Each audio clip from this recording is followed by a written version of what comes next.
In the last few days we are discussing the two things, Paṇḍitā and Appamada, as is given in the text. As for this Paṇḍitā, negligence, knowing that it is not suitable, it is not beneficial, you are not abstaining. Just like when you are taking food, you are not abstaining from unwholesome food. Not abstaining from what should be abstained, that is negligence, Paṇḍitā. Now when you take unwholesome food, you are bound to get unwholesome results. So too, when you are failing in observing what should be observed, knowing that these unwholesome things, such as food and all, give you unwholesome results, bring about unwholesome results, you are not abstaining, you are not observing what should be observed. That also is Paṇḍitā. So, if one is negligent, Paṇḍitā, then one will become defiled, one will lose one's honor and dignity. At the same time, others will be affected. And if you are not observing what should be observed, then you will not get the benefit desired. Such is Paṇḍitā. And the reverse of that is Appamada, abstaining from what should be abstained. Being diligent or heedful in abstaining what should be abstained. So that, for instance, if you abstain from physical, verbal, mental wrongdoing, you will not get unwholesome results, you will only get the benefit. Such is Appamada. And if you observe what should be observed, that also is Appamada. Diligence or heedfulness. Especially with the practice of Satipatthana Bhavana, what you are all doing now. It is a practice to cultivate your physical, verbal, mental behaviors in order to become pure, gentle, and peaceful and amiable. Such are the immediate benefits that you can get from the practice. And this you can verify with your own personal experience. Such is Appamada. In this way we have been discussing about Paṇḍitā and Appamada as has been given in the text. If we have to talk about it, then it will take about a week, and we won't be able to cover this subject. Today we shall carry on about Appamada, as is given in this discourse known as Paṇḍitā Sayadaw, discourse on the established. This Appamada has been given in this dictionary also as vigilance, which means wakeful, active. And if one is able to be active and wakeful all the time, then one will be able to abstain what should be abstained and observe what should be observed. Especially in the practice of Satipatthana Bhavana, as one is noting every arising object in the body. As the objects arise and pass away very quickly, and one has got to try to note them in time, to reach them, not to miss them. With the energetic mindfulness, not with the lax mindfulness. Then one will be able to note, to catch up with the object, with this vigilance or diligence, even minute details, without any gap, without missing. And as it said that if you are mindful, those who are mindful will be able to win over these impurities or defilements, such as the great hatred and delusion and other obsessions or obsessive defilements. Especially if one is able to cultivate the real true knowledge of objects, then one will be able to uproot the latent tendencies of defilements on a part-time basis. And if one is able to reach the path consciousness, one will be able to uproot these defilements, respective defilements, to the point of no return on a full-time basis. Hence, the saying, if one is able to use mindfulness as a weapon, one is bound to win victory over all defilements. Such is, if you are That will happen if you are able to practice with vigilance and diligence, wakefulness and activity. In this Paṇḍitā Sayadaw, the discourse on the established Buddha himself has given the question and answer. He posed the question and he gave the answer for himself. Katamocha Bhikkhave Appamada. What is this Appamada? Then he gave the answer that in this dispensation, monks or bhikkhus who are also yogis, they are able to watch their mind amidst that cankers and conditions that go with the cankers, or the objects that go with the cankers, or asavas in Pali. That means controlling one's mind with mindfulness. That was the sati, which in essence is the practice of satipatthana. These two things, asava dhamma and sasava dhamma, they are not new for the practicing yogis. They must have heard about this. They are none other than the kilesas. The direct meaning, the literal meaning is cankers. That means oozing soul. As when you have a soul, blood and pus may be oozing out of it, flowing out of it, and such is known as cankers. So it's quite obvious when you see something, a visible object, or especially a desirable object. This desirable object is, with this desirable object, you are said to be oozing out in your eye sensitivity of the eye. Such is kilesas. Kilesas are happening, occurring in the eye do.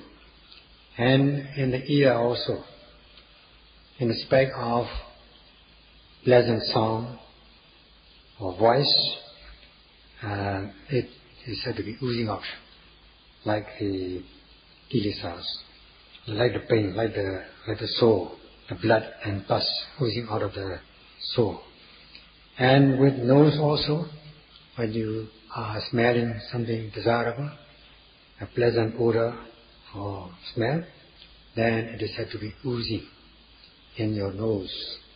The object is oozing in your nose or oozing out of the nose, just like the blood and pus are oozing, flowing out of your soul.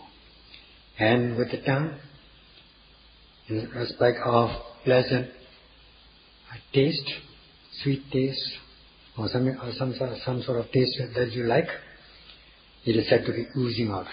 The kilesas, the taste, or is oozing out or into the tongue, just like blood and pus flowing out of the soul. And when you have a tangible object coming into contact with your sensitive part of the body, this object is said to be oozing into or out of your body, just like blood and pus oozing, flowing out of the soul. And with thoughts and ideas coming into your mind though, it is like the blood and pus oozing or flowing out of the soul. So it is quite obvious. This asava dhamma, cankers, is of four kinds. In essence, when you combine them, it will be three kinds only. And as for the four kinds, the first one is known as kamasava. The second one is bhavasava. The third one is ditthisava. And the fourth one is avijjasava. As for the first one, kamasava, or kama asava, in a sense it is greed, lobha, which is contained in the consciousness, 8 kinds of consciousness accompanied with greed. This is wishing or desiring to see, hear, taste, touch, or in a sense enjoying sense impressions, wishing these sense objects, desiring or wanting these sense objects. In a sense it is greed. Such is kamasava. That means canker of greed or canker of attachment. And as for the second one, bhavasava, bhava asava, that is attachment to mundane, material and immaterial absorptions and their resultants, wishing or becoming attached to them. And also, it is in essence, it is also lobha, greed. In another sense, when one's body breaks up and dies and is reborn in a new existence, one becomes attached to the previous existence, whether it's good or bad. That also is contained in bhavasava. In a sense, it is attachment or greed. And ditthasava, this is the view contained in the Ditthika Samyutta, the consciousness accompanied with wrong view.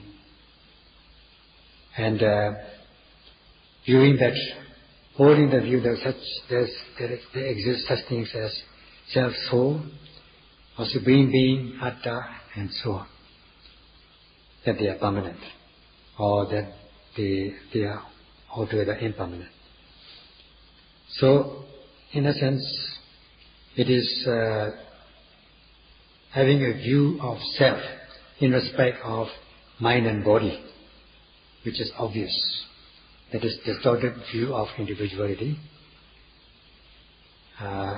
in respect of self or soul. That there is such a thing as self or soul, man, woman, being, individual and so on, in respect of the realities of mind and body. Such is ditthasava. And avijjasava, not knowing the Four Noble Truths as they are. In other words, it is not knowing the truth, knowing in the wrong way. The essence is greed, moha, delusion. As for the second one, the sasava, the conditions that go with the cankers, or the object of cankers or defilements.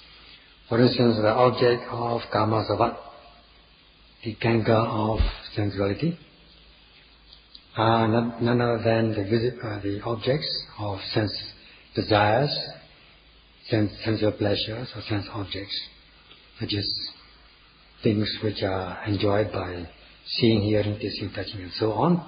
They are also known as kilesavada, the objective sensualities, and such are the pasture or objects of greed, and this is known as sasava of kamasava, of sensuality. And as for the sasava of bhavasava, the second one, it is none other than the objects which are the material absorptions, immaterial absorptions, and their resultants. Or bhava nikanti, that means subtle attachment to one's existence, especially the past existence. Such are the objects of greed as regards bhavasava, the object of the cankers of bhava. And as for the objects of ditthasava, cankers of wrong views, it is the distorted view, belief in a distorted view, that is believing, wrong belief, distorted belief in the existence of self or soul, such as there is such a thing as atta, person, being, individual, I, you, and so on, in respect of the realities of mind and body, which can be experienced directly.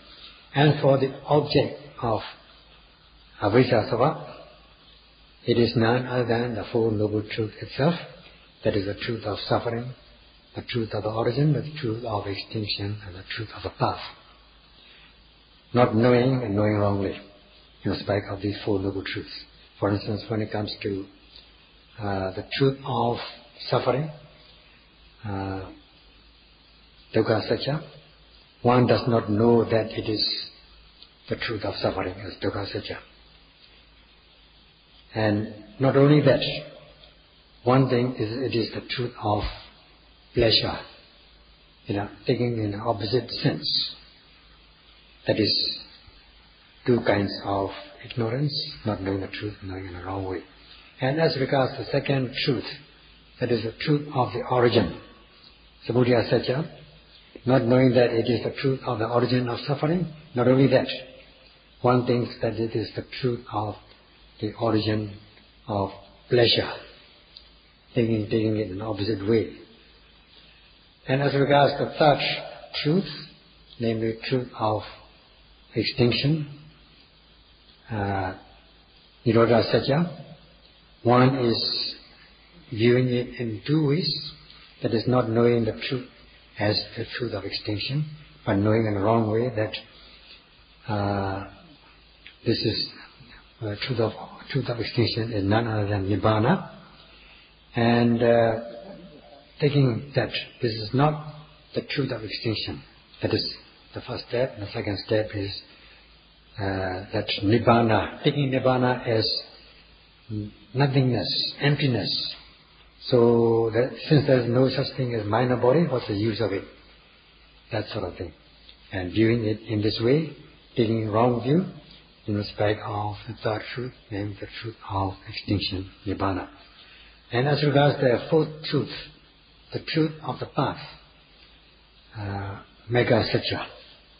Now, mega satya is actually the path to extinction, but taking it that this is not knowing that this is the path to extinction. Not only that, one takes it in another way, that this is the path leading to the death of everything. Extinction, leading to the extinction of everything, pleasures and things like that, the great death. So knowing it in the opposite way. In this way, one takes these two wrong views, not knowing the truth and knowing in the wrong way, in respect of the Four Noble Truths. Such is the object of avijja sabbat. So this, as regards this avijja, the last one, ignorance, is of two things. One is abhidipatti avijja. The second one is mecha bhidipatti avijja. As regards the first one, abhidipatti avijja, it means not knowing the truth as it is, not knowing the realities, not knowing things as they are, or a simple unknowing. And as regards the second one, mecha bhidipatti avijja, it is knowing in the wrong way, the reverse of it, knowing in a reverse way. So these two things. One is not knowing the truth, the other one is knowing in the wrong way. So when we discuss these three kangas, asavas, let us say how this thing happens, how these things ooze out, kangas happen.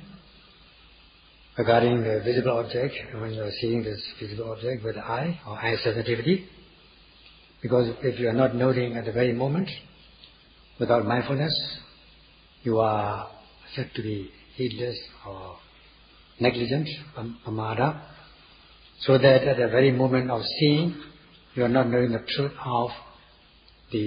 of suffering, dukkha satya. In this case, the truth of suffering is mind and body, nama rupa. That is, you are not knowing the existence of eye sensitivity, that is seeing it as dukkha satya.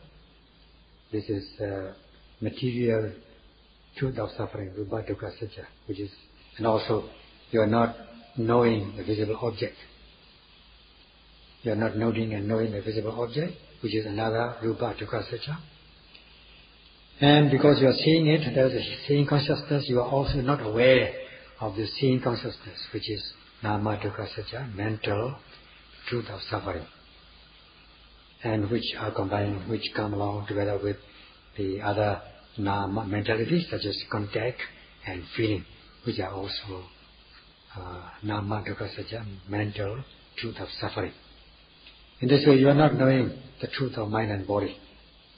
If you are vigilant, diligent, and heedful, you are able to concentrate your mind and know the realities. Now you are not mindful, you cannot deepen your concentration so that you don't know the realities. So at the very moment of seeing, you are not knowing the truth of this rupa dukkha satya and nama dukkha satya. That is the truth of suffering of mind and body. Not only that, you are not knowing the truth, you are knowing in a wrong way that such seeing is pleasurable and it is good, enjoyable. In this way, you hold the view of opposite view. In this way, you are overcome by two kinds of ignorance, not knowing the truth, knowing in the wrong way. From where does it come? It comes from the act of seeing. And at the moment of seeing, these two kinds of ignorance, not knowing the truth, knowing in the wrong way, are said to be oozing out as kankas. And on which object? On the visible object. It is oozing out. The kankas are happening. As the visible object is pleasurable, something to be attached, and something to be desired. So if not knowing the truth, you are bound to become attached. That is the maxim of Satipatthana. And in this case, you are attached to the visible object or the object of sense desire or sense. And this happens when you are seeing. And also at the moment of seeing, you have the notion of self or soul, that it is I. I am seeing it. I am seeing, actually you are seeing the mind-body, or the mind-body is seeing the mind-body, but you are not knowing the truth. So because you are deluded, your vision is not clear-cut, you hold the view that it is I who's seeing it, and the one who is seeing is I. In this way, you hold the view of Atta, self or soul, or Jiva Atta, individual self or soul. So in this way, such kind of view is said to be oozing out like a kanka, such as avijjasava. In this way, three kinds of asava kankas are oozing out: avijjasava, kamasava, and tetasava. In brief, in essence, they are avijja, ignorance, which in essence is moha, delusion, and kamasava in essence is lobha, greed, and tetasava in essence is ditthi, view or wrong view. These kankas ooze out at the moment of seeing, and in this way you are said to be committing or coming into possession of kankas in respect of eye sensitivity, visible object. And in this way, these three things of ignorance, attachment or lobha, greed, and view, three things, avijjatana, ditthi, are said to be oozing out like kankas. Just as when you are seeing, you come across, you encounter a desirable object, something which will arouse your attachment, because you are not being mindful vigilantly. As the saying goes, unknowing, one becomes attached. That means if you are not mindful, one becomes attached. That is greed. You become greedy. And so too, as regards undesirable objects which will not arouse any desire in you, ill will happen. In this way, two kinds of ignorance, not knowing the truth, knowing in the wrong way, will happen, such as avijjasava, kanka of ignorance. This kanka of ignorance occurs every time you commit anything unwholesome, akusalas. At times you are seeing just ordinary things in neutral way, neutral object, and if you are not doing anything or reacting anything or as regards this neutral object. That means neither attachment nor detachment, neither hatred nor desire, which is neutral. Then as regards the neutral object, there will be this delusion, you become deluded. Your vision is not clear-cut. In this way, you are not seeing the true nature of the visible object, which should be very obvious. Such is avijja sava, the canker of ignorance.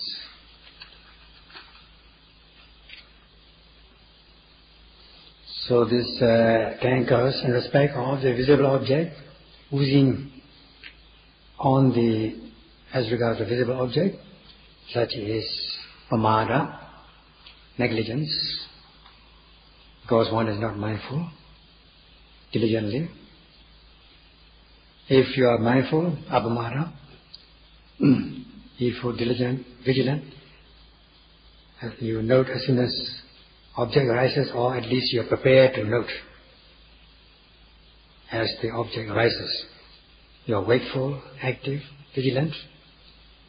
Then as soon as the object arises, as soon as you see, there is this mindfulness at once, presently. That means the mindfulness or the noting mind takes the priority. Occupy your mind so that you are knowing the true nature of things when at the moment of seeing, whatever is obvious at the moment of seeing, because mindfulness has taken the priority. That is the power of, as a result of the power of Appamada. So that it will check the flow of these cankers, canker of avijja, canker of ignorance, canker of greed, canker of wrong views. So you are checking the flow, or stopping the flow of these cankers with the practice of mindfulness. Such is the result of Appamada. As the noting mind is concurrent with the object of attention, this kilesas, asavas or cankers will not have a chance to arise in your stream of consciousness. Your mind is said to be protected according to the quality of the manifestation of mindfulness, arika pachipatana. So that you are, because you are protected with sati, being heedful or diligent or vigilant, Appamada, you are blocking the path to, blocking the flow of these cankers. Avarana, that's blocking it, prohibiting, preventing. So if they are prevented, then there will be security. If there is security, then you will be free, vimukti, liberated from bondage, and then you will not be affected by these cankers, namely greed, ignorance and delusion, so that the flow will be stopped or checked momentarily as you are noting at the very moment of seeing. There will be no cankers oozing out because your mind is protected. There will be no asava. If you are not, as soon as the object arises with the vigilant mindfulness, Appamada, then since the mindfulness takes a priority on the visible object, as much as this mindfulness takes a priority, these asavas, cankers will not have a chance to arise, and by not being given a chance to arise, they are said to be checked. The flow is said to be checked, because mindfulness is taking the priority, so that the flow of cankers will be stopped. And in this way, this mindfulness has the power of checking the flow of these defilements. This can be verified by the practicing yogis, devoted yogis, if they are practicing respectfully and continuously. This subject will be continued tomorrow.